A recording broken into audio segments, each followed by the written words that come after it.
Voyagers. My name is Aaron Moss. With me is my wife, Michelle Moss. And this is Voyagers Cast, a Headcast Network 20-episode maxi-series podcast where we look at the greatest time travel show of the early 80s, Voyagers. Joining us on this monthly expedition through time will be several of my podcasting friends and fellow Voyagers. Each month we look at an episode of Voyagers and give you our thoughts. So let's take a look and see where we're landing this time.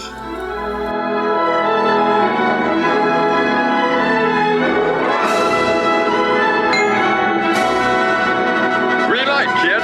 We did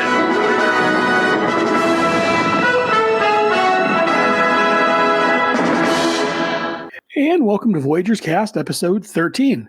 As usual, I am one of your hosts, Aaron Moss. And as always, joining me is my beautiful wife, Michelle. Hello, hello, hello. But today we're not alone. I know we've been doing this on our own for a little while now.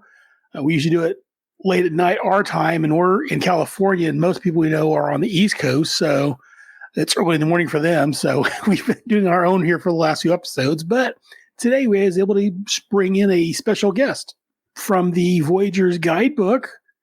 She has her own website and a Facebook group, which is a great group. We have Ginger. Hi, Ginger. Hello. How are you doing today? Okay, pretty good. Glad we get you on the show. Glad we get you on the show. Thank you for joining us. Oh, thank you for inviting me. So, before we get started with this actual episode, let's find out a little bit about you. So, why don't you tell them a little about yourself and about your Voyagers love and how it came to be? Yes, I'm curious. Well, stick to the Voyagers. I wasn't around for the original broadcast. I was only 2 years old when it came out. But I got to see it when I was 12 on Sci-Fi Channel, the original better version. And I think it was like 92. And that was one of the first shows they aired because they were a new station. And it was really cool. I just fell in love with it. But then after they went off the air, about a year, I would run home from school just to watch it. It was on like 4:00. And I was like, I don't need to do this after school thing. I got to get home and watch this show. And I was really bummed because it was only 20 episodes. My first episode was about Titanic. So that's pretty late in the series. Yeah. I was gonna say I didn't know. Michelle perks up like, oh, Titanic. I know. I was like, oh, wait a minute. I haven't got that far yet. That's still a couple episodes away. Ooh. Oh yeah. That's the 15th. And then it kind of just went back in order to episode 1 and stuff. But then I didn't find the show again. Like once it went off the air, it was never on again. And I didn't find it again until I started remembering it. And I was like 24 years old. And I said, I remember this pirate and he was handsome and all this other stuff. And this kid in his shirt. And I loved it. And then on the internet, they had eBay and some people were selling their own homemade copies. Mm-hmm. It was cute. They even made boxes and stuff. And so I wound up buying one. And just kind of from there, I got official internet. We didn't get internet till forever. I got the idea. I saw another website online for Voyagers, an original one. And I said, I want to make one too. So this was 2006. And then from there, I just did it. It has always been Voyagers Guidebook. It's been up. It kept evolving in different ways. So and then Facebook came. Facebook wasn't even out yet. Then that came out. And I said, by 2011, I think let me try a group. They have groups for everything. So let me try that. And that really drew all the fans together as well. And, it was and then you got to meet all the fans. And it's funny, like in the last few years, the group has always been kind of small, and that's okay. The show is kind of obscure for some, but it grew. So here I am. I've been doing this for 15 years. I'm so tired. And all of a sudden it's growing and growing. I'm like, oh, what can I do to kind of keep it going? I've done like newsletters. I've done the group. Now I have an Instagram page. You can find me there, Voyagers Guidebook Instagram. And the website, I still have my name.net, but it's very expensive these days. But I bought another one on WordPress, so it's a blog type. Right. And, but I put everything out there, like it's on the Facebook group, pictures. They just keep making it impossible to like find the albums. They keep changing, Facebook keeps changing the structure, but it's all there. A lot of it's there. And I just really enjoy it. I enjoy discussing it with fans, and just sometimes I'm not on Facebook as much as I used to be, so I just let everybody else discuss. And then I pop in like, oh yeah, that's cool. I had that idea. I used to do the fan fiction. I have like tons up there from years ago. So it's been a long time. It's been a while. Now I'm just kind of taking it easy with the group and the blog. Because in 2018 I started writing chapters and chapters and chapters worth of information I've discovered, from newspapers, magazines, everything, old interviews, all kinds of stuff. And I was compiling everything. So I have so much more to go. I have a bunch of stuff up there, and I'm like, man, I could break down each chapter into like 5 different posts. So there's like so much content that wow, very nice. I just have to stop being lazy and get to it. Because I was writing for 2 years straight, like researching and then writing, and I just kind of like burned out. So now I'm like, okay, I got to get this blog done, and make it nice. I love to put pictures and everything. I've got a question. Is your blog's name Phineas Blogg? Oh, that's a good one. No. I know it's a real bad dad joke, but it came in my head. I'm like, I so want a blog that's called Phineas Blogg. Like, that's hilarious. That's cute. It's still voyagersguidebook.com. So if anyone, is out there, voyagersguidebook.com will take you to the WordPress, to the blog site.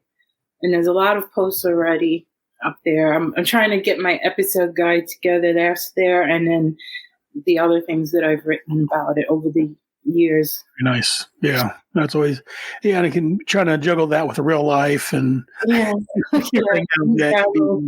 rough. Problematic sometimes. You mean we don't have time to do everything that we want to do in this world? That's insane. I've asked Ginger to come on for a very special reason. This is the 13th episode of Voyagers. It's a cool episode.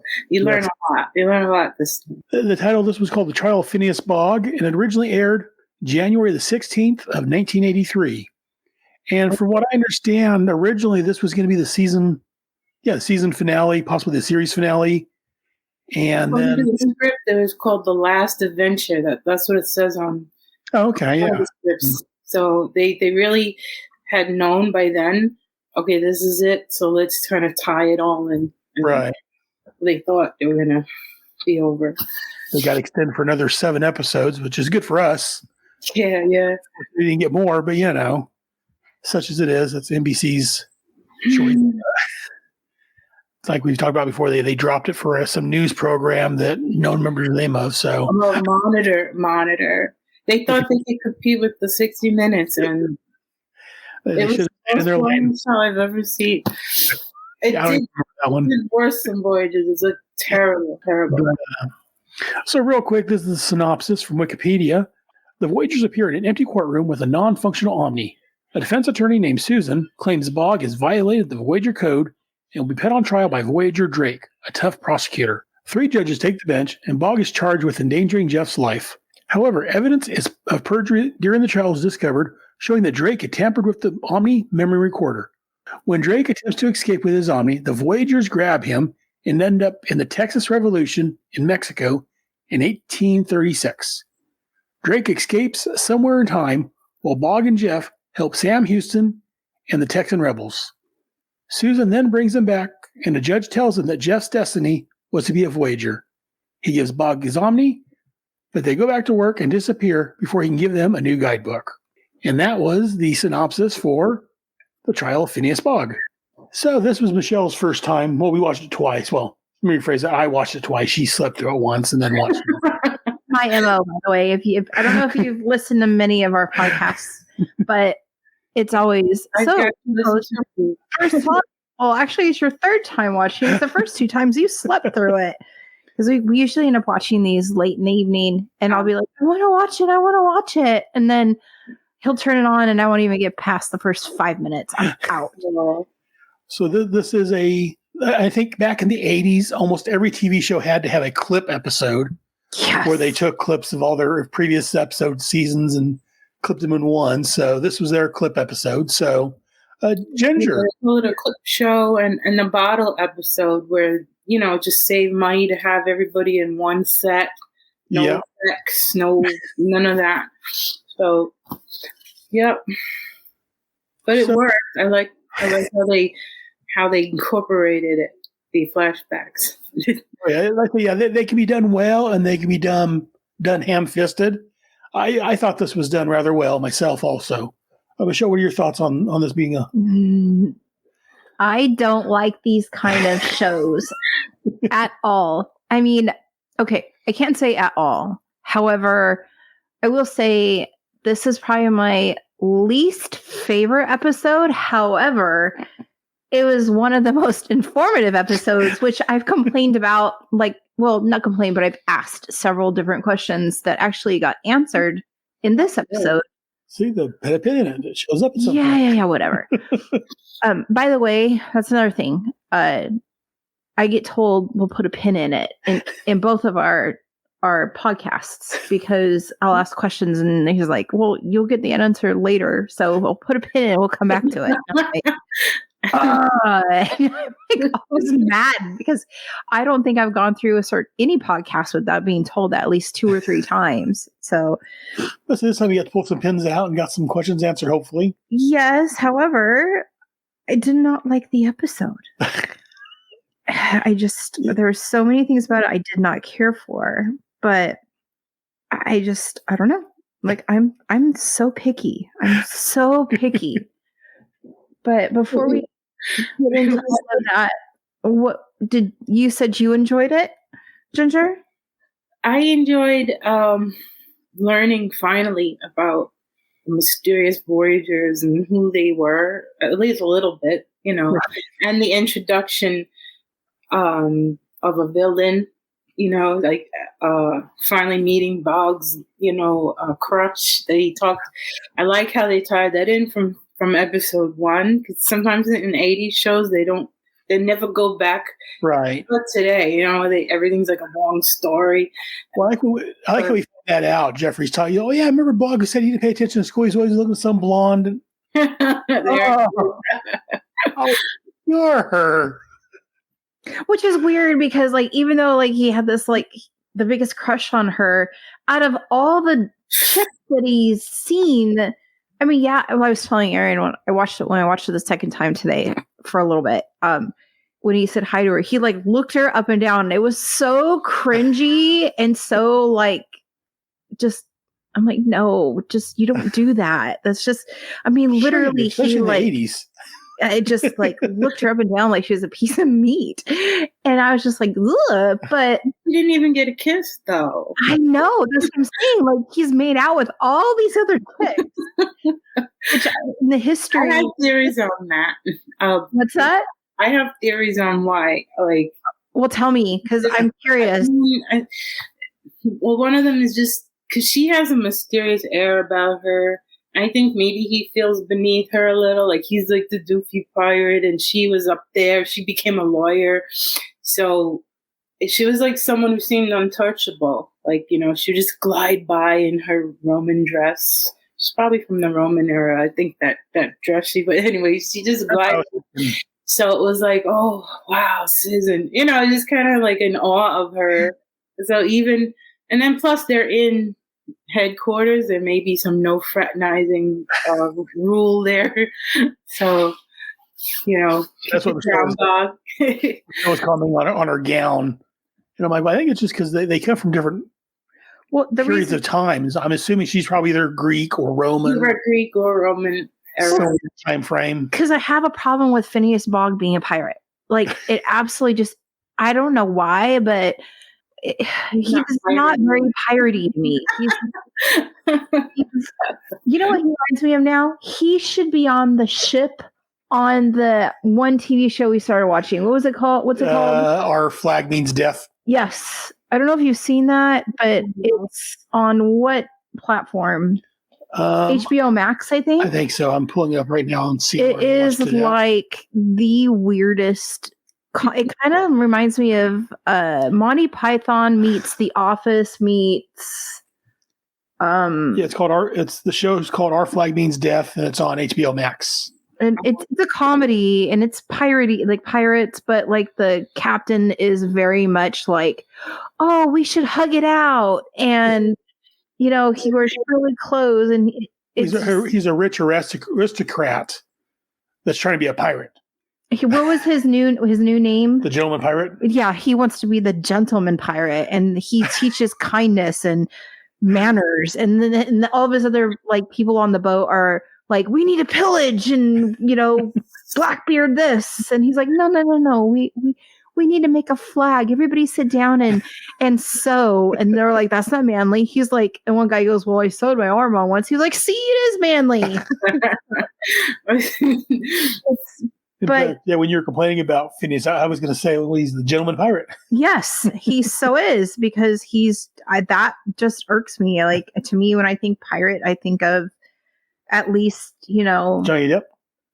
No, I really don't think of Johnny Depp that one, but I mean, that's a good figure. But having a woman poop in your pit bed. No. I think they were going for the Errol Flynn type from the way old, the 30s movies, the 40s. He did a lot of pirate films back then, so I think he was the inspiration, even for the costume, maybe the whole personality. I kind of like they didn't, even though he was just not piratey. I kind of like that they didn't go so far into the stereotype. I'm glad they kind of stepped away from that. That's a very good point, because that would just be totally. But I just can't wrap my head around Phineas being. And then I was like, well, are they all pirates? And everyone's like, put a pin in it. I'm like, oh. Finally, took 13 episodes for that one. They come from different walks of life. Yeah.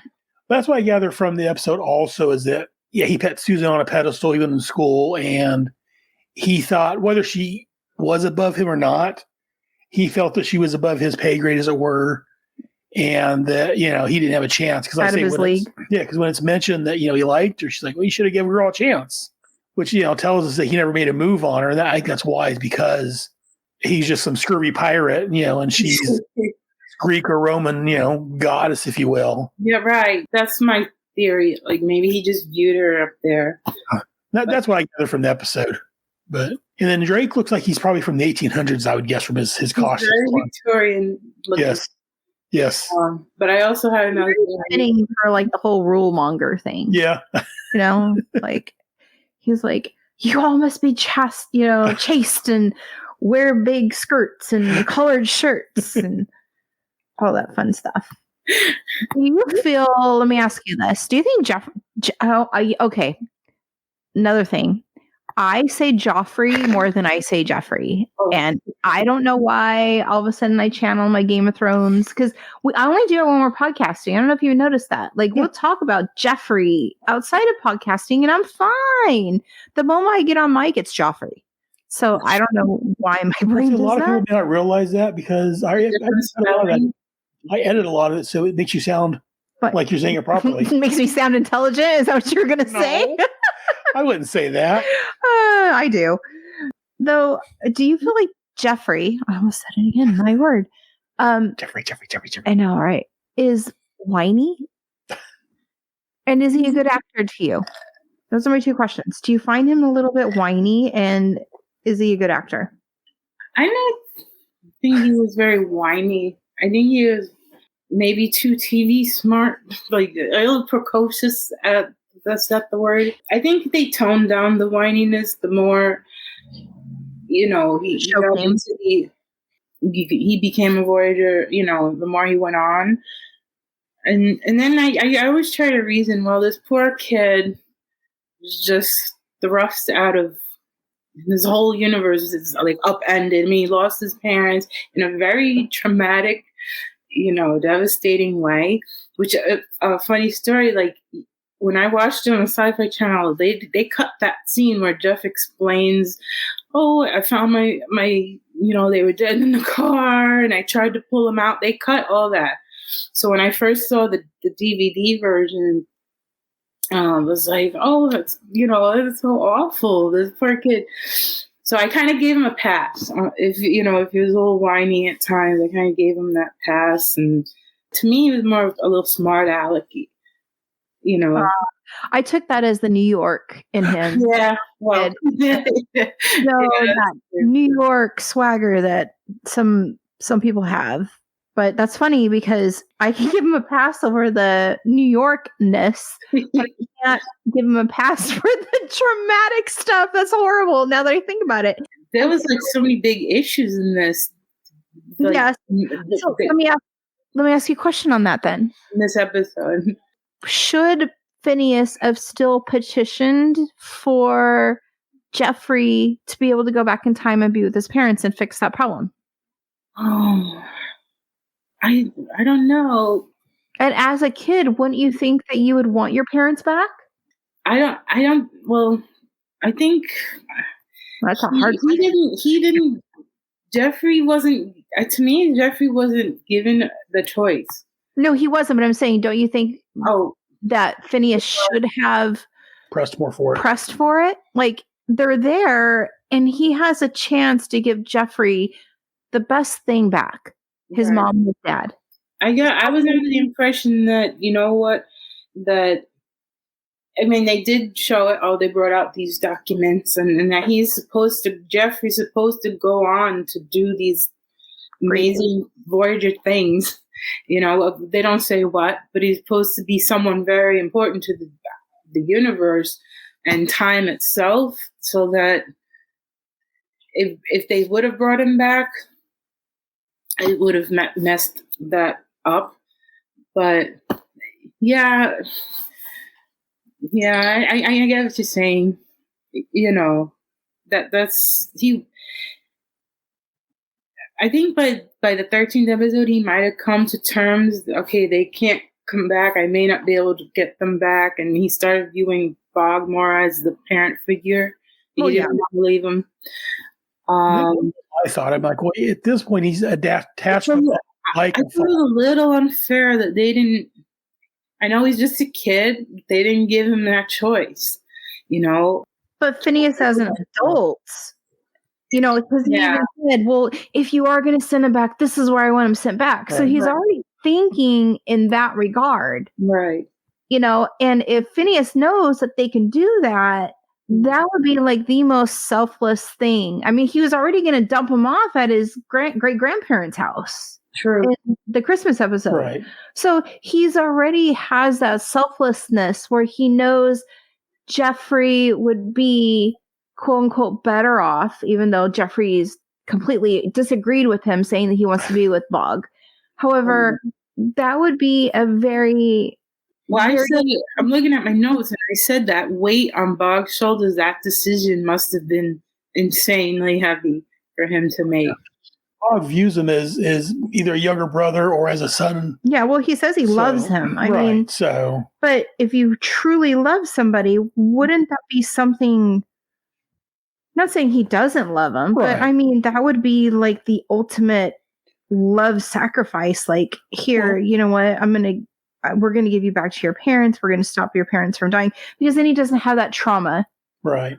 He doesn't have that baggage. He's not hurting. Let me put this out there for you. According to IMDb, the trivia, prior to filming this episode, there was doubt whether NBC was going to continue and doing more episodes. So there was an alternate ending written, but not filmed, in which Bogg would have saved Jeffrey's parents. Oh, so there was thoughts or plans for maybe having Bogg go back. That would have been a nice, series ender anyway. Yeah. Well, we was watching it, and they saved Sam Houston in the Republic of Texas, and they're walking like, well, we got no, we're stuck here, got no Omni, no way out of here, and At least we got each other. Yeah, at least we got each other, and it just ends in a commercial. And I was pissed. I told Michelle, I'm like, and that's where it ends. What? I was mad. I was like, oh, heck no. Like, they cannot leave them stranded. I was wondering maybe that was going to be the series ending at first before they decided to, continue on with it, because that would have been. He says it's fitting and it works. I'm like, no, it doesn't. You don't. That would have been a nice ending. I mean, I don't like when things are not tied up in a pretty bow. They're stuck in Houston, Texas. They go live happily and ever after. They're going to live happily ever after in the Republic of Texas and be around when it joins America. And But then there's also the paradox of the situation. Because when Bogg says, I want you to take him back when they're fighting, in front of the Garth there, he says, I want you to take him back to before, his parents died. And Drake's like, no way, you can't do that. You can't bring him back to before, because there would be two Jeffreys. Like, which one? Well, if they were able to substitute him or whatever and save his parents, then that would mean that he wouldn't be in that skyscraper, more than likely, when Bogg comes flying in. Yeah, that was his aunt's house, right? Yeah. She was mean. I didn't like her. But yeah, if his parents were alive, more than likely he would have been there. Phineas would have found Jeffrey. He would have leapt out on his own and with his guidebook and continue on like he was, and we would have had these previous 12 episodes. Which I'm fine with if that means Jeffrey gets to keep his parents, because every kid should keep their parents. Right, but then that might end up with a... it's just a sacrifice for God, but he can live with it. He's an adult, and he'll have Jeffrey, the memories of being with Jeffrey and loving this kid as a son figure. But, Jeffrey won't. They'll erase.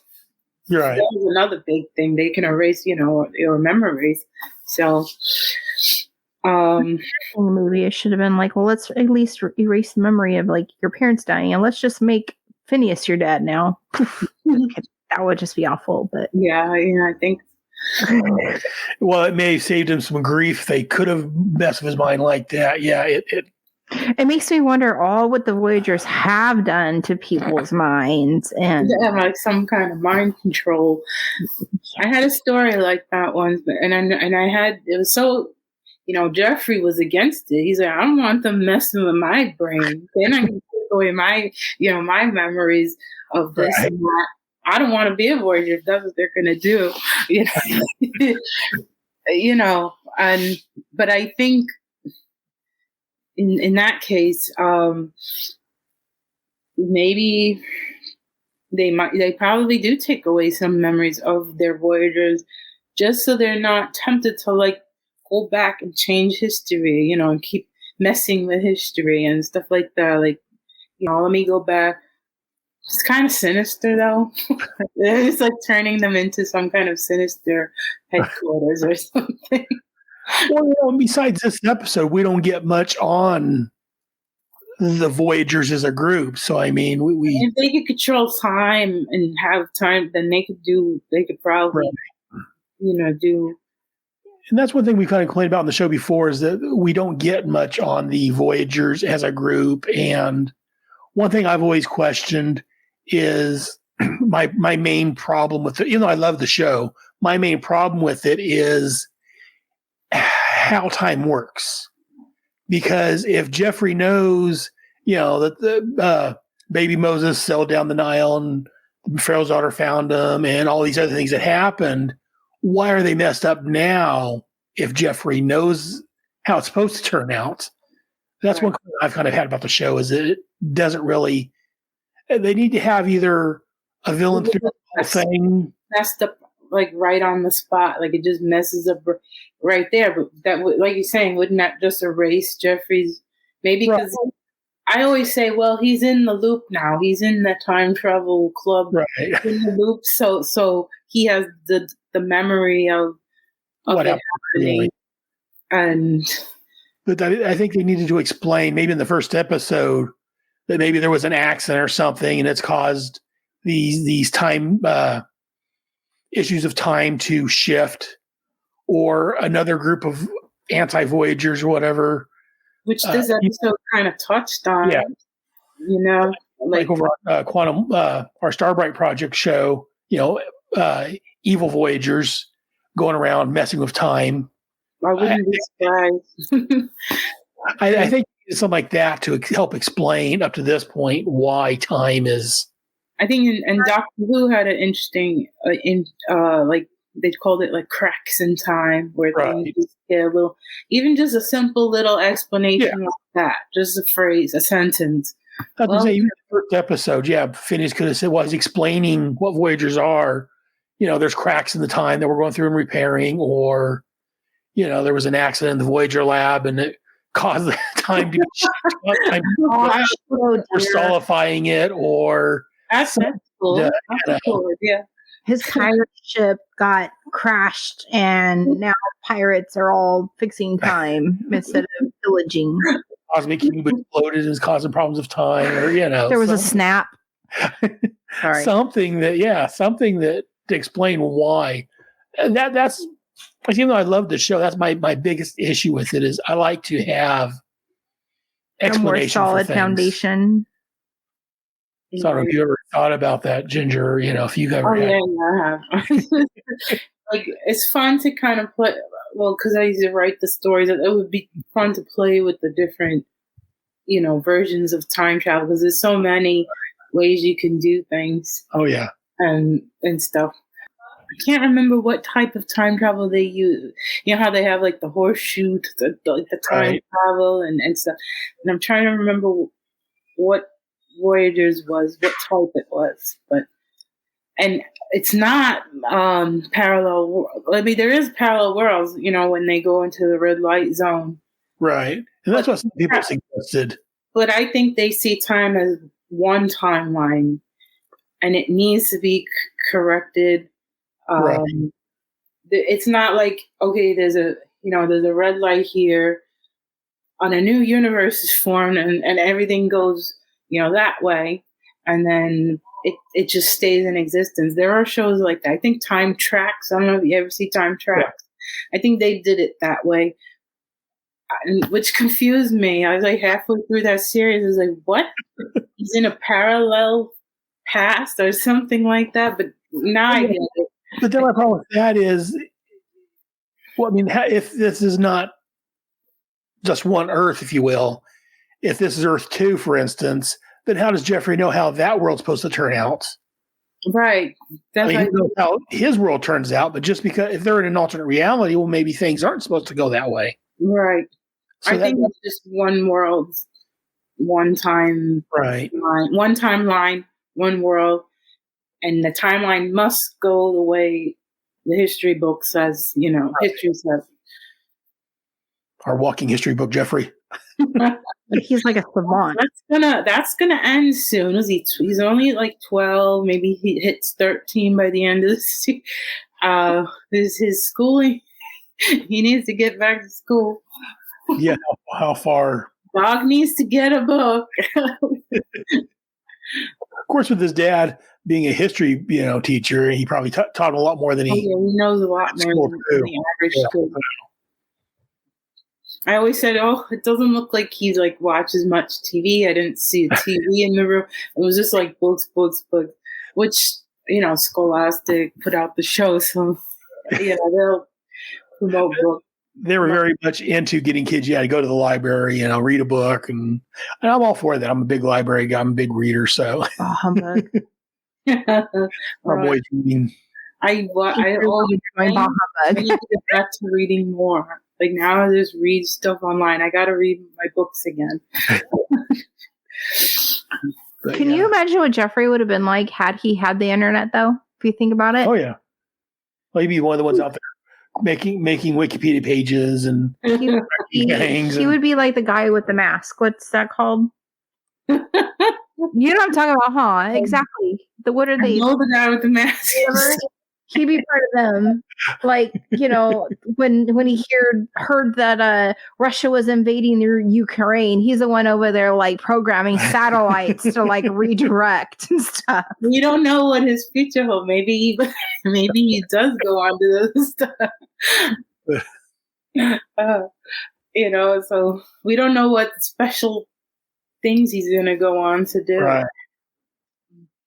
I would love if they could bring the show back, bring maybe, like we've talked about, maybe Jeffrey's now in charge of the Voyagers, or maybe that could be an interesting, maybe that was his big future. Maybe he's the one that creates the Voyagers Academy and all that. And we're behind everything. Yeah. That would He'll probably take, become a future Garth, like the head of the tribunal. I didn't like that tribunal. Garth, okay. The other two, no. Well, like Phineas was saying, the one gal, her bun was too tight. Yeah, her bun was always it was. But I'm wondering how much of that was just his personal thing because she wouldn't date him or something. That way, like, oh, she's a prude. Meanwhile, she just turned him down. Instructors and out for the girls. Maybe she's a Hermione Granger type. Like you don't know because I could see him being that way because he seems very miso. What do you call it? Masochistic? No. I can't pronounce the word. Not sure which very macho-y, kind of like very much the 80s dude. Let's just put it that way. The 80s dude. Yes. Like, hey baby, He's too. I am not that girl that can sit there and I've only fawned over a few television people. One of them was Justin Hartley from The Green Arrow. I always watched it and said, "Oh, he's so pretty." Yeah, Smallville. I always thought like, "Oh, he's so pretty." And don't get me wrong, like Bogg is a very handsome guy. His eyes are absolutely beautiful, but I don't like when they over sexualize characters and then beat you over the head. And I have a problem with that with Sam Beckett in Quantum Leap. Because I'm like, what are they trying to do? Make him into a sex symbol right here? Like, why is his shirt off when he's mending a fence, doing country work in our pig farmer episode? But I don't like that. Meanwhile, other girls are like, oh, in the 80s, had it been New Kids on the Block on the TV show, I would have been all for them having their shirt off. So I guess I can't say that. I'm a little bit of a hypocrite right now. So I take that back. I stand corrected from myself. Isn't that awful? I think he's good at heart. He just Power of the Heart of Gold. Yeah, one of those. I guess. Having Jeffrey there, changes him, I think, a lot. Absolutely. Oh yeah. Absolutely. 100%. Over the last year, he's mellowed out a little more. Well, now you have the kid telling him no romance while the album's red, all right? Come on. Dude, do we have to go through this again? Like, oh, I've seen your goodbyes. We don't have all this. But actually, we do. They have it on me. They can try. They're not beholden to time like the rest of us. What did you think? I'm sorry, going back to the episode of that Omni memory recorder. That thing, what is it? It must record everything. So they've seen Bogg bump some uglies, is what you're trying to get at. I mean, it was edited, obviously, because we learned that Drake edited, to make it look like he was guilty of whatever, which to me didn't really seem like Bogg was. Even looking at his clips, I was like, what's he guilty of? What he got guilty was the last one they showed where he was setting up or trying to kidnap Lincoln. Yeah, okay. But yeah, I was a little annoyed, I guess, with that they didn't show, because the rest of them, they showed the last parts of the scene where things worked out like they planned. And this one here, like, oh, that's where it ends. Well, no, there was things going on after that, that's relevant. Bring up more of that. I think, can imagine the Omni editing room of headquarters, like, oh, there he goes again. Like, oh, God. Yeah, see, that's how I feel watching it. Oh, there he goes again.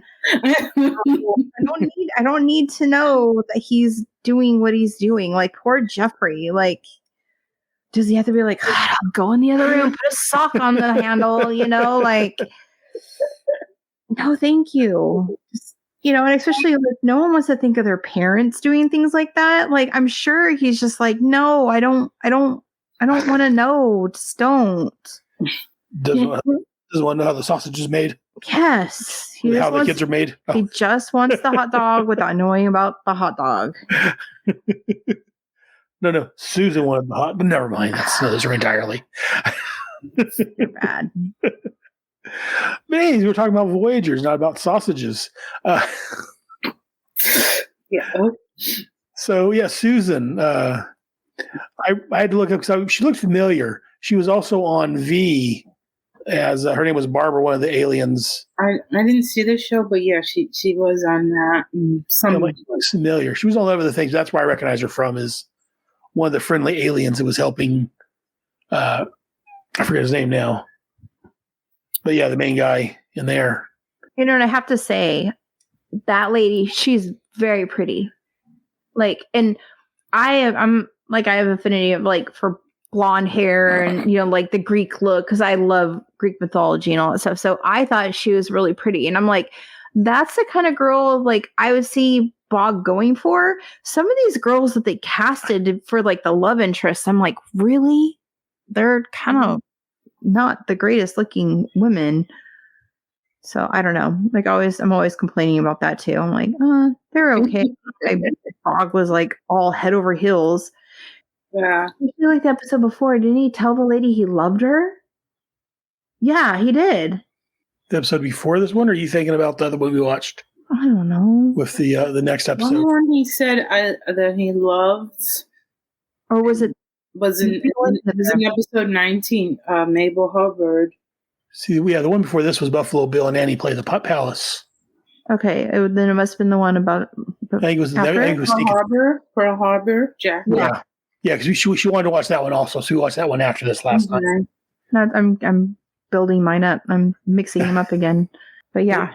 I don't think he said "I love you" to her though. Yeah, I don't think he actually said "I love you." He did mention he cared about her, but again, he tends to care for all the women he's with. Yeah, doesn't he? He's a very loving man. He's like, I got love to go around. As our friend Lee would say, that's Norwegian smoothness in him. Norwegian in him is very lover intense, if you will. And let's see, I'm just looking through my notes, and I said, like Drake. I was always wondering, since you mentioned Greek mythology, so that's Draco. The word Draco means lawyer. So there was a guy named Draco in the 7th century. Excuse me. I'm thinking of ancient Greek. Drakon is a word for dragon, serpent, which Drake is a snake. The lawyer word in 7th century says Draco was an educated aristocrat and became the first legislator of Athens. They don't know much about his life. Right. But his laws were biased. He favored aristocrats, and he's biased toward the rich, and he had very harsh laws. And the death penalty was the punishment for even the minor offenses. So I was like, that sounds just like Drake, Yeah, that's very hit you in the head, like. Yeah, if you know that, it's like, wow, that's a very fitting name for him. Drake's up there bragging, 30 convictions. Yeah. And basically they maroon them. They send them to an island where they're going to go back and go get them. Yeah, I hope so. I hope they put a pin in that. Oh, shut up. See what happened right there? That's what happens. He looks at me and goes, put a pin in that. I can say no, actually, unfortunately. We don't know. They never get that far. Okay, well, I'm writing it in that they do. That would be nice if they would have got a second season, though. They went and had to go save the time wrongly travelers. convicted. I always had an issue with the ending of this. They're like, well, your new assignment is to catch Drake. Okay. So give me an upgraded Omni, please. With I was thinking that too. Calibration. You know, like Drake has. Somehow he retrofitted his. Well, no, he was a lawyer, so he got a better Omni. But somehow give me that, because this guy can go anywhere, and Bogg can only go from here to here. I guess 1450 BC to 1970 was his time frame. Right. So, you know, give them a new Omni. Make him take that book. Well, they were going to give him the book, but yeah, disappeared a little too soon. But they can locate him because the hot blonde could locate him. So go give them that too. Like, put that on the, on the. Let her go with them. They could be a family. Well, that would change the entire dynamic of the show. It would. I know. I know it would. But I'm just saying. Gave Bogg a wife, as it were. That would be hilarious. Quit nagging me. I understand now. Jeffrey, do we have to bring her along? Yeah. Why? She's my wife. Man, girls always ruin the fun. Bogg would say to Jeffrey, just wait till you're older, kid. Yeah. And you would think Jeffrey would understand. He's 13 years old. You know he knows some of the stuff.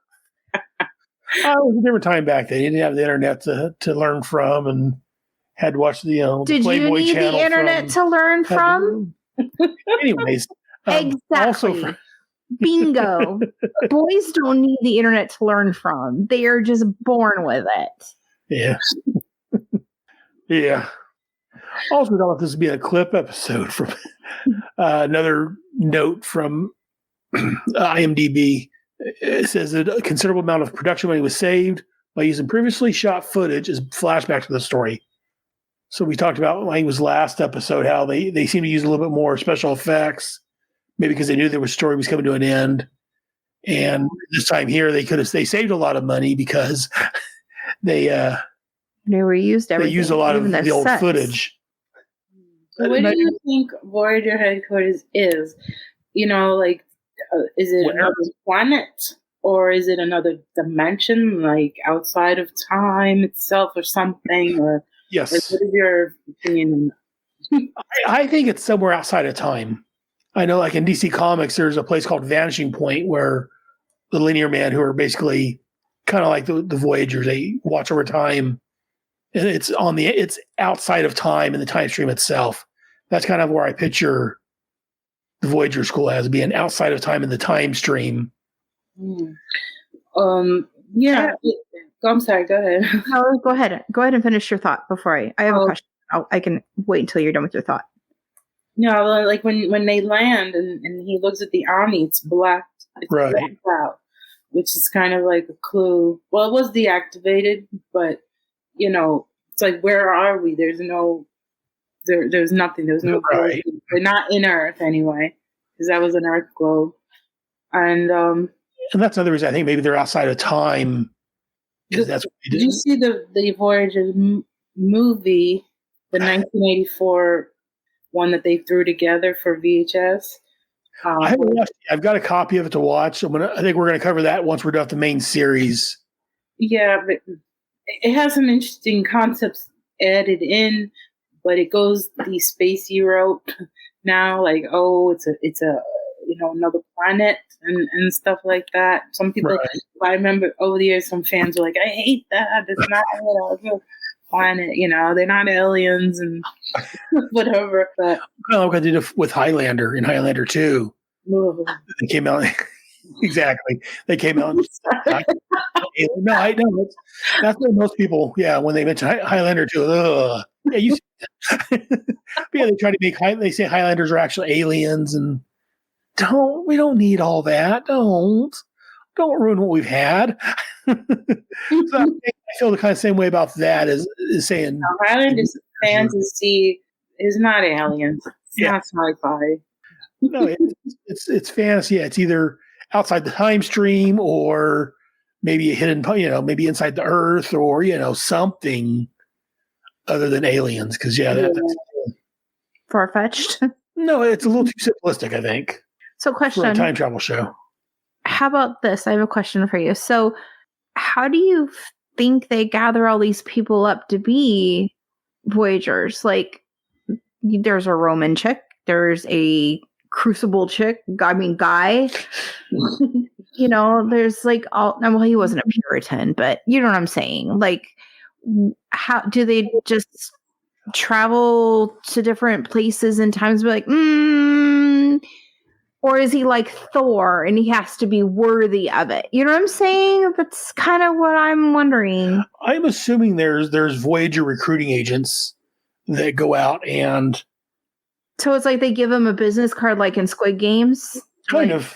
Call me if you want to be a Voyager. Yeah, they just show up, or maybe. That's cool. That's a cool card. That, or maybe they're about ready to die, and a Voyager shows up and plucks them out at the last minute, and. Come with me if you want to live. That's one of my oldest theories that, they're going to look for people preferably younger the better, they can train them. That are going to die in history. They're going to die at that moment, so we're just going to take that. Way. Otherwise, if they came and they took someone that wasn't going to die, they could be affecting the timeline. Right. And then I had another additional theory that later on I said, well, what if, like Michelle had mentioned, is he worthy? Like they had a department and headquarters where they were like watchers. Like they watched this person's life to see, would this person make the Voyager? It doesn't explain Drake, but people can change, maybe, it could change. Power corrupts and absolute power corrupts. Absolutely. Yeah. So, but he was a jerk in class too. Right. So he was is a womanizer goofball who didn't pay attention in class and was just flirting with the chicks. So how is he was chosen to be? I mean, it could be his heart, but that was your theory about being worthy. I'm just saying though, like I'm again kind of thought processing it through, but taking out your own theory. Yeah, that's why I think they just grab people that are young and about ready to die. That's my morbid. Well, otherwise they would mess with the timeline. That's why they take people that's about ready to die. Unless they're going to take them back to their timeline when they're done being a Voyager and put them right back. That's not what happens because we've seen what happens. What? They get dropped off somewhere in time, not necessarily their own time. Oh, the old man? Yeah. Yeah, he chose, where to go? Yeah, he thought, oh yeah, Roaring 20s, woohoo. Yeah. So this is with that thought process, Jeffrey is now a Voyager. What if Jeffrey down the lines decides that he wants to be dropped back before his mom and dad die? We'll never find out. But that could have, and again, there may be rules. See, there are certain points they can't go to possibly. Again, we didn't get quite enough explanation from, what was his name, Wildman? The old guy. Right. He made it like, they just said, well, you're retiring. Where do you want to go? There may be rules where you can't go to your own timeline or. Yeah. You can't change that. That's probably stinks, but I think, But then again, like we talked about, if you were able to go into your own, and that's why I think they probably have rules not letting you go to your own timeline to change something when you're retired. Because, like, say, for instance, as we talked about with Jeffrey, if he would have went back and saved his parents, that would have wiped out everything he did possibly, and he wouldn't have been there too. It would have caused kind of a paradox because then he may not have got picked up to be a Voyager at that point, and right, would have changed everything. So that's why I think, just for safety reasons, I guess, just for logical reasons, that they wouldn't let you retire. Go back and pitch you, moments before your parents died to save them. You go somewhere else, probably outside your timeline after you died. What if the reason why Bogg couldn't go past the 70s is because he's really someone from the 80s who almost died on Halloween night, dressed like a pirate. And that's why He's not a really good pirate, like, but his mind is Swiss cheese, and now he thinks he's a pirate because he's dressed like a pirate, but he's from the 80s, and that's why they can't go back to the 80s. I solved the show. Possible. Possibility. That's a cool idea. Yeah. That would be interesting. His Swiss cheese, he's like, I am a pirate. You know? I'm dressed like a pirate. I must be a pirate. Looks like a pirate, talks like a pirate. I'm a pirate. Very well could be. Again, we'll put a pin in it. No. Or when Jeffrey said, you'd make a great tour guide at Disney, and maybe he was from the ride. Maybe he was from Pirates of the Caribbean, like, on the show or whatever back then. And they fluffed, like you said, in the 80s. The guy in an accident, so they pulled him out and a Voyager, and something happened. He got amnesia on the way, and he's like, oh, it must be a pirate then. R, Bucky. Or they filled his mind because they can erase your memories. Maybe they give him artificial memories. False memories. Yeah. I mean, why do that? I mean, why? I think I need to work for the show. I think I need to start the show, rewrite the show, and put it out there with all of these theories. Well, that'd be interesting. That's kind of a cool little twist, though, isn't it? Yes. I like my theory. And that's why they all speak proper English. She's not really Greek or Roman. She's actually a theater major, whatever, and was doing a play about ancient Rome and was just that way when she died, and they told her, and she's from the 80s or 90s or something. And, and that's why they all speak with American normal language instead of, other languages. Going back to the tribunal, because I said I wasn't happy with their attitude about the whole thing. Mm-hmm. Like one of them says, well, surely you could have dropped them off at some care facility somewhere. Like, that's just so cruel, Yeah, no, that's, taken from 1982. It was your mistake. It was your Omni that messed up or whatever. And but, Bogg was just like, oh, I thought he'd be better off of me. Like, and there's no common sense in that line. Well, honestly, how good were orphanage or care providers before the 80s or, And I love you, Mrs. Hannigan. I could have done a lot of things that he didn't do. So he could have brought Jeffrey back to headquarters if he was allowed to go back. I don't know. I wondered about this episode. I mean, they brought him to headquarters and they never said, well, you should have came back to get your Omni fixed or have it looked into or brought Jeffrey here. So I'm wondering if they are able to return to headquarters without some sort of summoning. That was another question. Yeah. Like, are they stuck in their field work? Right. Until they're called the carpet for something, to answer for something. I mean, what if they get in trouble out there? There's got to be a way. Somebody should be monitoring. Well, they have the Omni recorder, obviously. Right. That doohickey. Well, see, I think that thing it's not the recorder. I think that thing just reads the Omni. Right. Omni put it on the back of everything. It records like a TV camera somehow. Because we saw, the Omni records what happens, and then that just plays it back. So, did Bogg know that it recorded stuff prior to this? It didn't look like, I don't know. He looked a little surprised. He's like, oh crap, they saw me do that? He's never been in the courtroom before. Like, they never had to wheel it out for, Right. Yeah, like because he didn't know if touching would shock him. So I don't know. He must have been absent. That's the first thing they were just like, don't, Susan said, don't touch that, like the last possible second when he grabbed it. But that would have been one of the first things. Like, if you touch this, you're gonna die. You're gonna be electrocuted. Yeah. I always like that picture. I screen captured it with Bogg and touching it, and you see the blue light. I'm like, there's quantum leap right there. Like, I have a picture somewhere on the group. It looks like you could put Sam leaping into him. That would be me. That would be a crossover. Sam leaping into a Voyager, and you don't cross. There's a story out there where Sam is. We're not crossing the beams. He leaps into and Jeffrey, there is a story out there. Sam becomes Jeffrey, and Jeffrey's like hanging out with Al. See if I find read that. It'd be interesting. Well, I've had a thought. I never got around to doing it because I'm a procrastinator, but doing a crossover between like Quantum Leap with Sliders. Where Sam the slider, then he slides to a different reality, and so he can't. I need to watch that show. I don't know why I never really watched it. Because it was horrible. The first couple seasons was pretty good. I've always heard that the first few seasons, maybe 1 to 2 seasons were great, and the rest 4 seasons.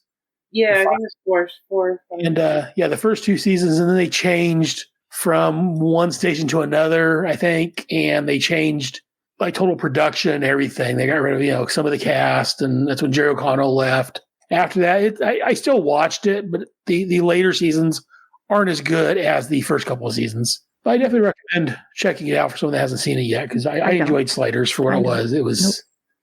Nope. That reminds me, I really want to finish my Doctor Who Voyagers crossover. It's been it's about 5-7 years now. I got 2 chapters into it, and I just kind of burnt out, and I haven't written a thing since.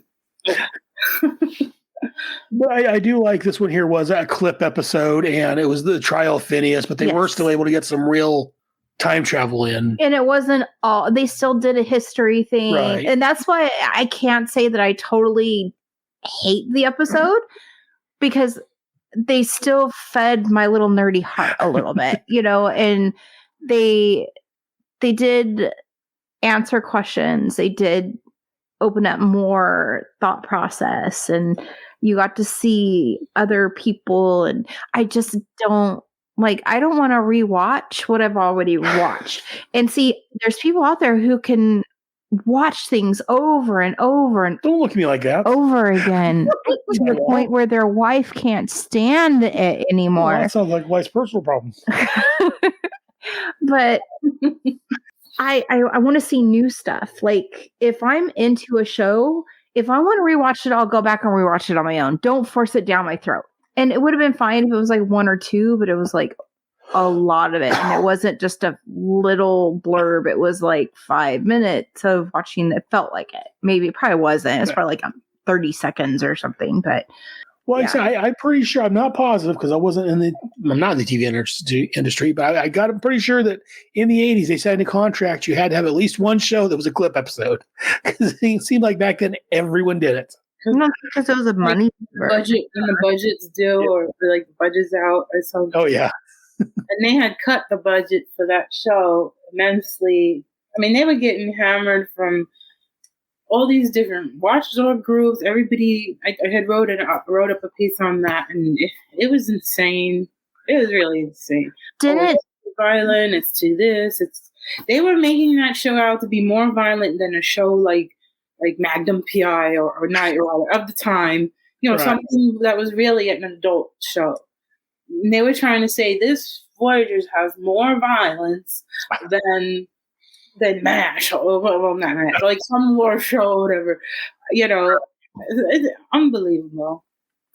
Every time I read that and I researched that, I just couldn't believe it.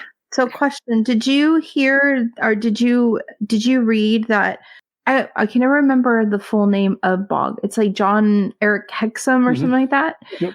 Did you hear that he paid like $500 or $5,000, some large number back in that time frame, to keep the show going out of his own pocket? Yes. I don't know if it was to the network. I think it was more of a publicity thing. He went on he paid $5,000 for like a campaign of portraits, and he did a lot of local radios for where he was all over the place trying to promote it here, there, everywhere, going here, doing all these interviews, and so that cost the money. And then they put out, there was a picture, he had a vest on, he wasn't dressed like Phineas, he had like a leather vest, it was a portrait, it's a nice portrait, and he had a signature on it, and so that was he paid to have that produced. Anything, it said Voyagers at this time. Right. and he did what he could, and then we had the young woman at the time. She did the letter writing campaign. She tried her best. She's in the group too. Oh, okay, that's cool. Yeah, and she said her father was he worked at the newspaper, so he was able to help her compose that letter. Very nice. Say it this way, and we'll print it up and everything else. So it got the attention back then. Now you'd be well. I don't know if you watched Timeless, but it almost. Oh yeah. It mirrored the whole thing. It was on NBC. Yeah. They copied Voyagers a million times. Their stories. It kind of mirrored how they were saved the same way, like through immense fans support. So I watched Timeless and enjoyed that, and was bummed when it ended and on the cliffhanger. And they were able to bring it back at least to tie it up. They did a TV movie or whatever for it to finish it off. Or like 4 episodes, maybe, something like that. They did. Well, they did do it. It was like a 2-hour movie. Oh, that's cool. I didn't know. To finish that off, because it came out like the following December or something like that, or a year later, something like that. I forget right offhand now, but they did finally come out and finish it off. Because it was horrible the way they ended it on that cliffhanger. I gave up on TV a long time ago, because they were always canceling stuff you like. Every time I could get into something, boom, it's gone. You turn around and it's over. So it was a 2-part finale in December of 2018. Well, I had to tighten the belt, so I don't have any. I just have Amazon Prime, but yeah, everything's on Netflix now. But I love watching the old shows. Still do. Got those. So up until episode 13, what is your favorite episode? Most of my favorites are in that between 1 and 13. I always seem to go back to Cleo and the Babe, Babe Ruth, and Pilot, Created Equal. It's hard for me to pick one because every episode has a bunch of stuff that I like and a bunch of stuff I'm like. But I did a little Instagram little video, my 5 favorite, boom, boom, boom. And Billy and Billy, I liked a lot. What's your least favorite episode? I have to think. Now I need to look at an episode list. Tell me yours. Just give me a minute. Voyagers, Created Equal, Billy and Billy, Agents of Satan, Worlds Apart. I love Worlds Apart. That's my favorite one out of 1 to 13. Thomas Edison. Oh yeah, I like that one too. Yeah. Okay, that out of 1 to 13, I can say, that one. What made it your favorite? What are some things about it that you really? Edison himself, I thought that actor was great. And the fact that Jeffrey was able to do something on his own, he didn't have Boggs. I think it was Jeffrey's half that was more, that I was really into more. Just that whole sequence. Jeffrey and Edison were great. Right. And even the music was beautiful. Someone had isolated the music, and I think I posted it on the group somewhere in a file, and it's really pretty. The whole sequence when they're trying to get the light bulb on, it keeps popping. I just love all that. I thought it was really well done.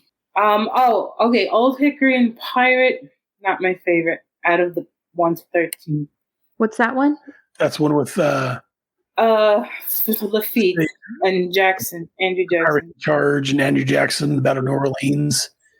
That one, when we talked about that one. That one there was lacking because seeing how it was dealt with pirates, that would have been a good time to explore more of Bogg's background. Yes. Yeah, they just kind of talk about it. He was my best friends were Blackbeard, Bluebeard. I'm really? Blackbeard? What was it? Bluebeard put bombs in his beard and would throw them at people. Blew up ships. It was an old legend that he wore dynamite in his beard.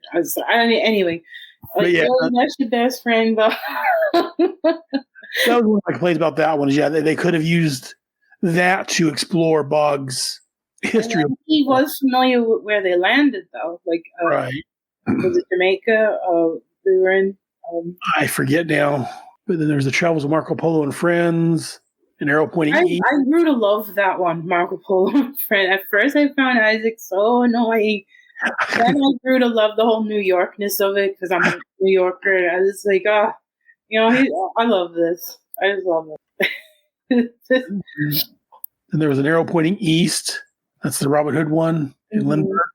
I thought the Lindbergh segment was great, and that Merry Christmas Bogg was really sweet.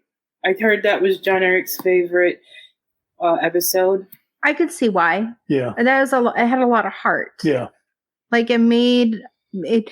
That's where I feel like we really see Bogg completely turn around as far as he's grown up. Like Jeffrey made him grow up. He was the perpetual bachelor that floated around. Yeah. I'm still waiting, but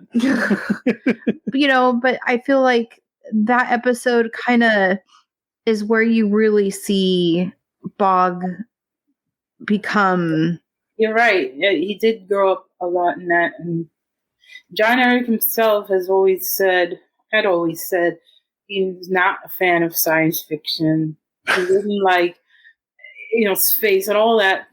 He liked dramatic stuff. His first favorite movies were like Ordinary People, movies like, so an episode like Merry Christmas Bogg would be, in that vein.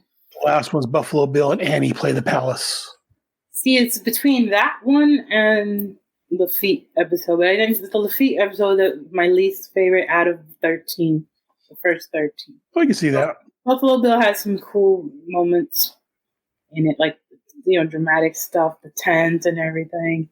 Bogg trying to go through the jungle and stuff. You brought up the fact that they were trying to chastise the show about having all this violence. Crazy. They had a special method for doing it the way they did it. Anytime you even heard a sound like a bomb in the distance, it was like a strike, like a violent strike.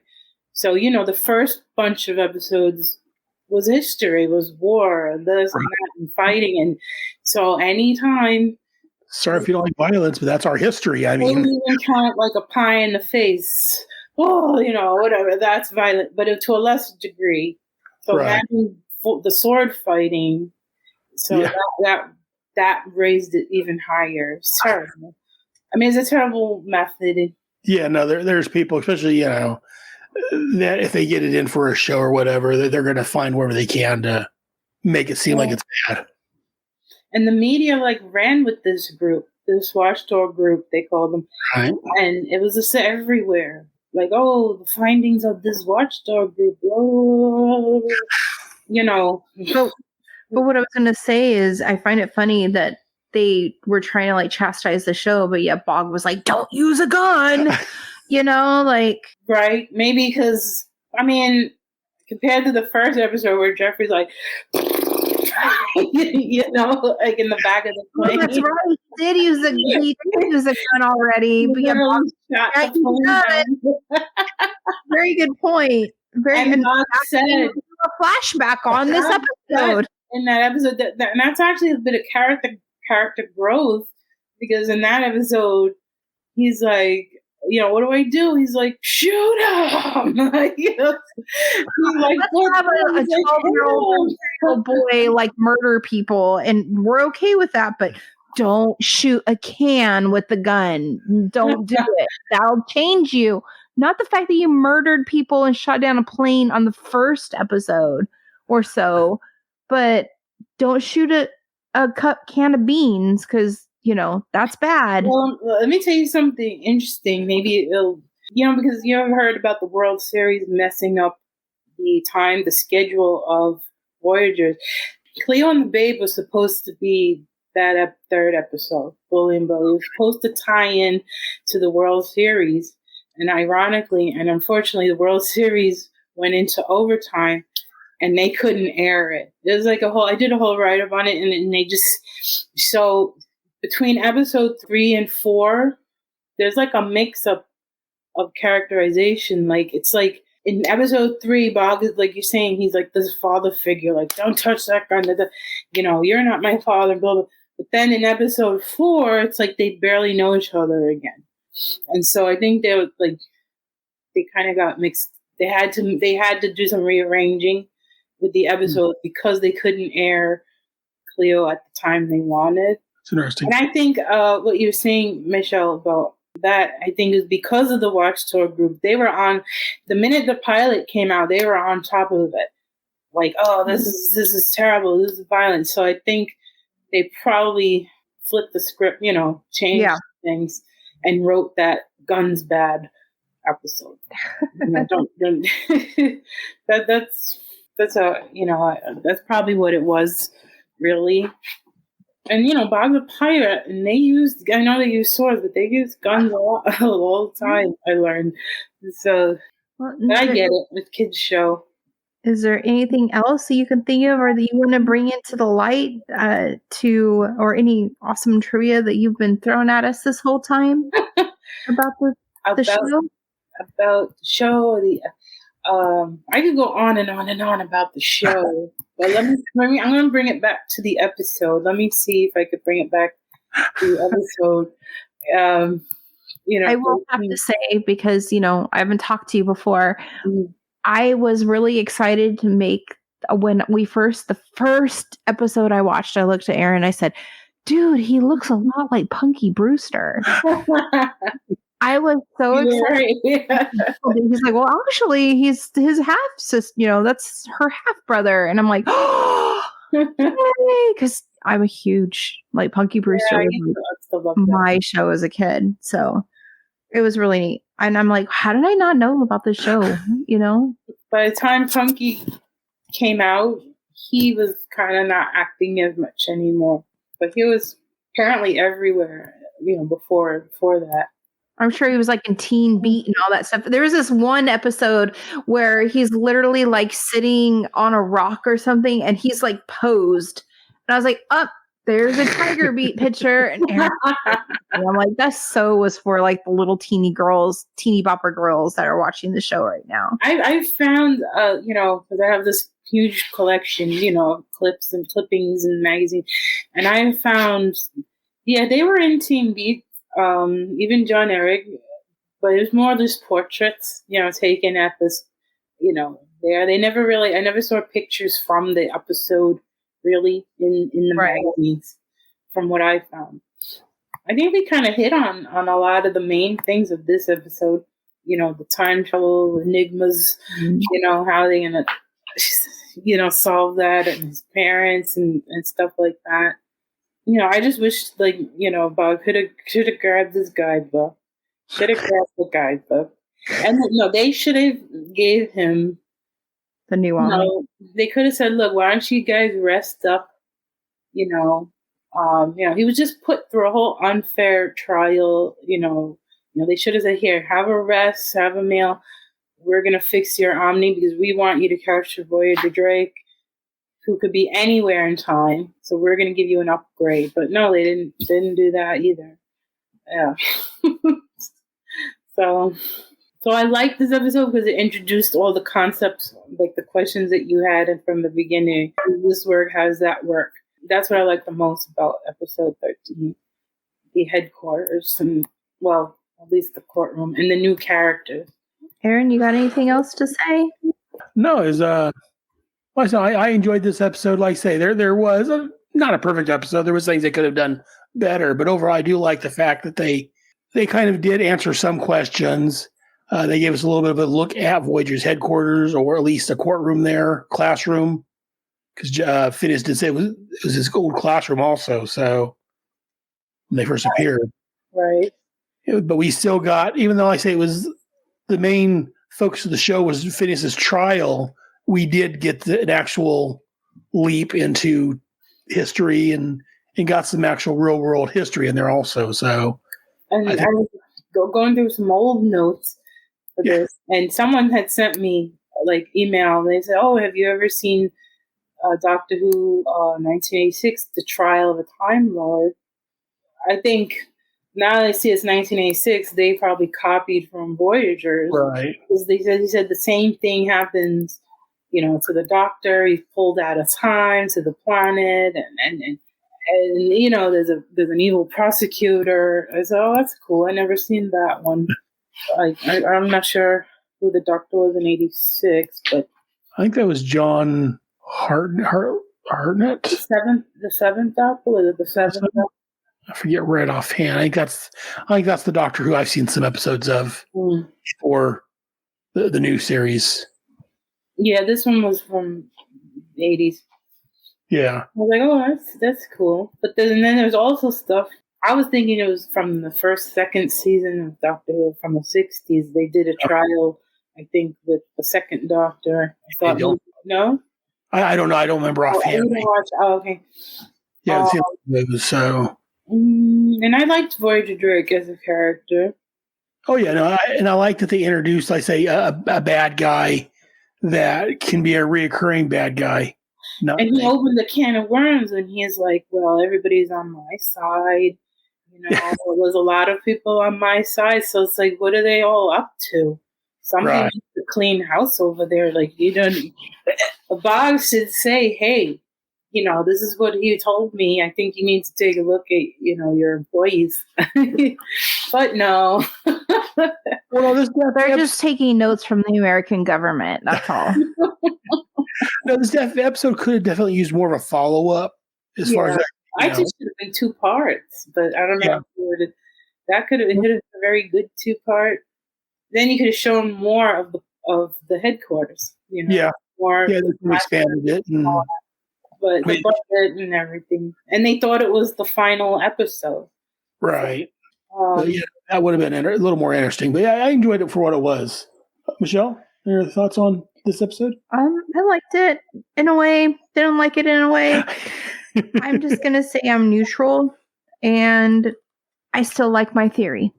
Which one? Sorry. I know my million theories I threw out at one time. The 80s. And yes. And that he was at a Halloween. I think that's really cool. Costume. That's cool. I like it. Well, as we were talking, I was looking online trying to find some production notes as far as like maybe what orders these were filmed. And I did find on gamsguides.com, they've got a page for Voyagers. And of course, there's actually 3 episodes that they wrote that they didn't produce. Oh, yeah. Yeah, I have read them. I have them. And I wrote about them on my website with a plot. One of them was reworked into episode 19.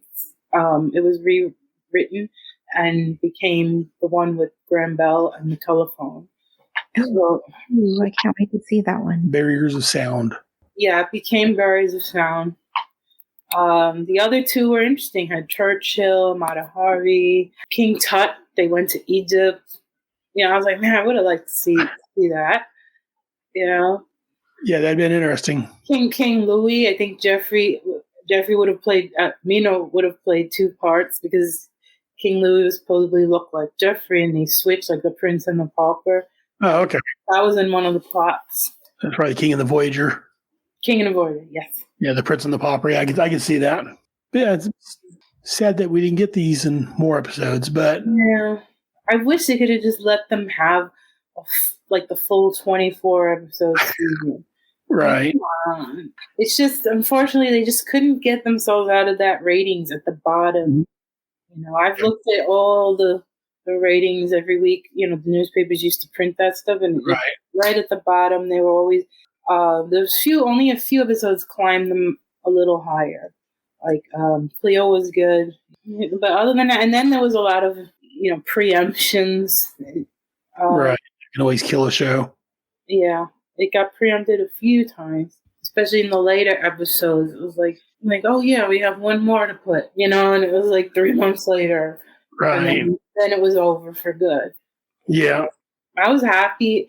I mean, well, I didn't know about it, but I was glad to have found it back in '92. But NBC had created Sci-Fi Channel. They owned it then, and so they were putting their old shows on there, their old sci-fi shows. I have a commercial on the page from that original series, and you see Voyagers as part of the lineup. I look at that GAMS guides, and we haven't gotten that far yet, so I haven't noticed that. But yeah, episode 18 came out March the 27th. Oh, yeah. IMDb has those dates. Episode 19 didn't come out till June. Right. And then episode 20 came out in July, a month later. So why were they preempted? Or what does that mean? they for whatever reason, the network decided not to play those episodes and played something else, and they kept pushing it back. And yeah, there was college football at one point had preempted it. And I don't know about the other reasons. Right. You know.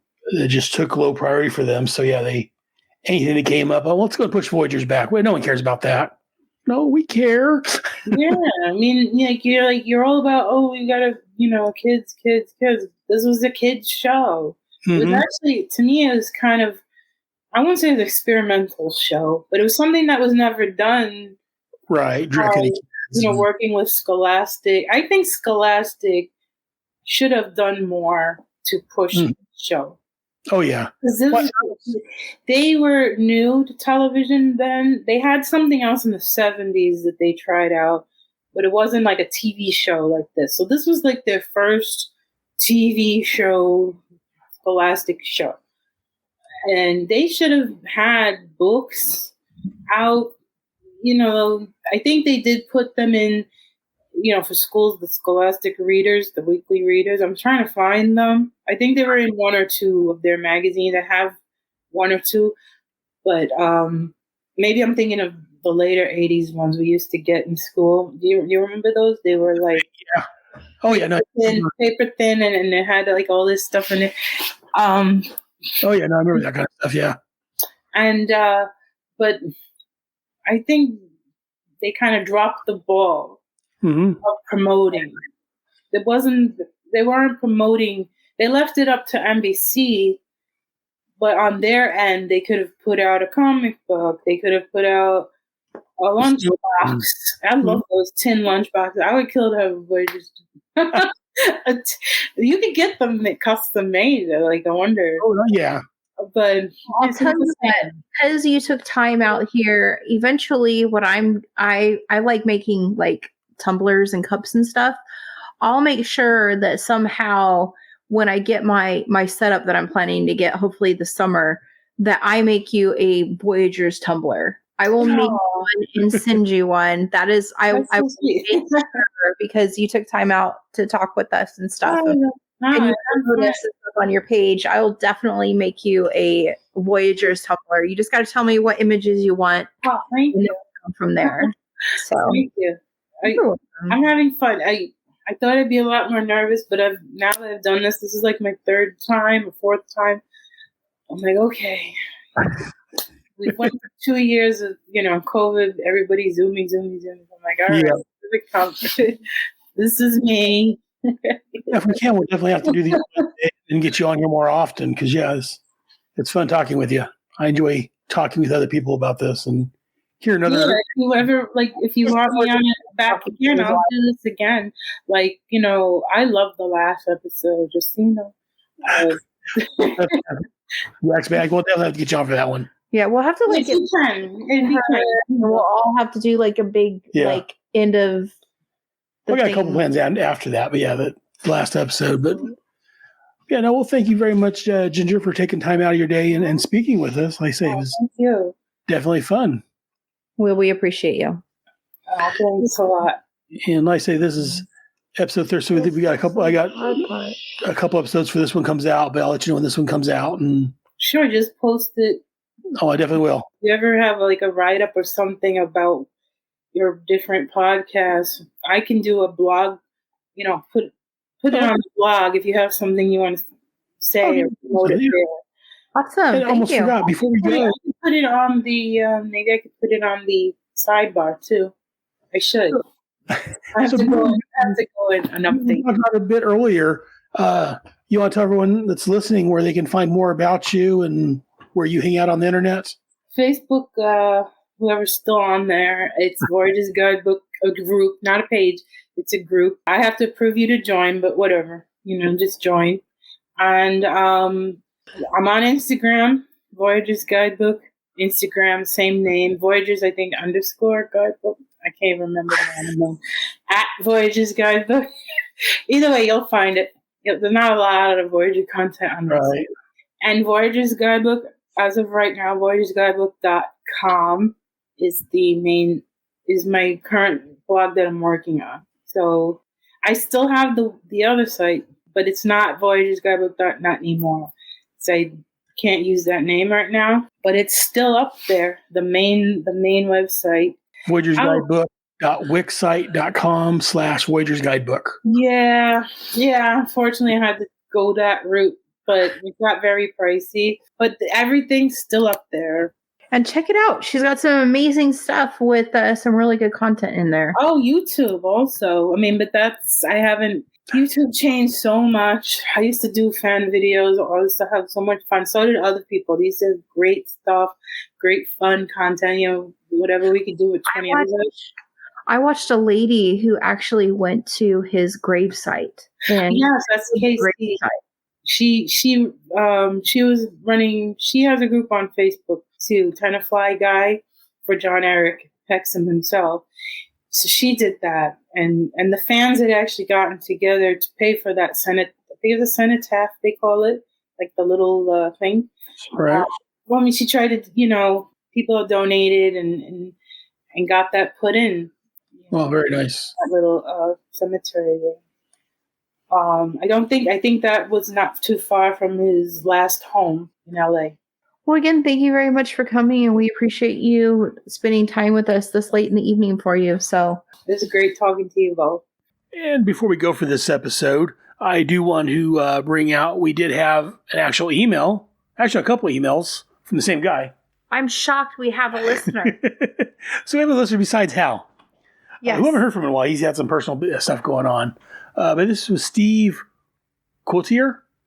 He wrote to us back on April the 17th. Hi, Steve. And I'm going to read his email real quick. He says, I have thoughts. I'm going to read his email.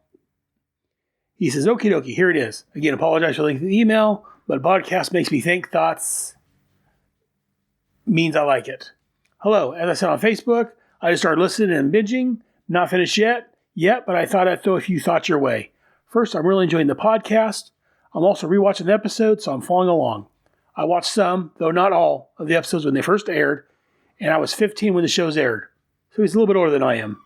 Oh, and I grew up in Lower Saxville, Nova Scotia, Canada, near Halifax.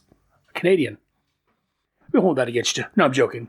I'm not too hung up on the time-traveling stuff. I look at it this way. Jeffrey was a part of the timeline until 1982, so he would be affected by any changes or fixes made before then. He would retain those memories when he was taken out of the time flow. I see it more like Doctor Who, in which the companions still retain their memories while they travel with the Doctor, more than Quantum Leap. In Quantum Leap, and yes, I will listen to your Quantum Leap podcast after this one, Al is still a part of the timeline and is affected by the changes made by Sam. Sam, however, retains his memories of his version of history because he is not a part of the regular flow of time. As for the problems, there's no reason why a problem in, say, 73 BC should happen before a problem in 1692. Think of the universe as a car. The carburetor stops working, you replace it. Then your alternator goes, so you fix it. They were installed at the same time, but they don't fail at the same time. I use alternators because I once had a car in which I had to replace an alternator more than once while I never had a problem with the carburetor. Maybe 1992 just wore out before 73 BC for whatever reason. That's an interesting thought. And we've talked about, in fact, we talked about this episode, why there are certain problems of time that Jeffrey doesn't know. And that is an interesting way of looking at the time's just wearing out and they have to go fix these problems. That's an interesting thought. He continues, besides its episodic TV, in 2022, we've been spoiled by the ability to stream and rewatch. This allows for us to watch earlier episodes. The producers needed to create episodes so anyone could just drop in and watch without prior knowledge, as they had no DVDs or streaming services. And that's the kind of TV I like. And they just didn't think about such things. They didn't have to. Try figuring out the MASH timeline. Heck, on the early episodes, Hawkeye's mother was alive, and then suddenly she died when he was a kid. My favorite is the TV show Emergency, which was a spin-off of Adam 12. The characters appear on each other's shows. Then suddenly, in an episode, the guys on Emergency are watching Adam 12 on TV. Say what? And he apologized for the long email. He teaches English and culture studies, so he thinks a lot about these things. He says, I will end on more thought. You've commented on the unrealistic violence of the show. I chalk that up to the censors who did not look kindly upon violence, especially in a show that kids might watch. Remember, this is the era of the A-Team in which no one died.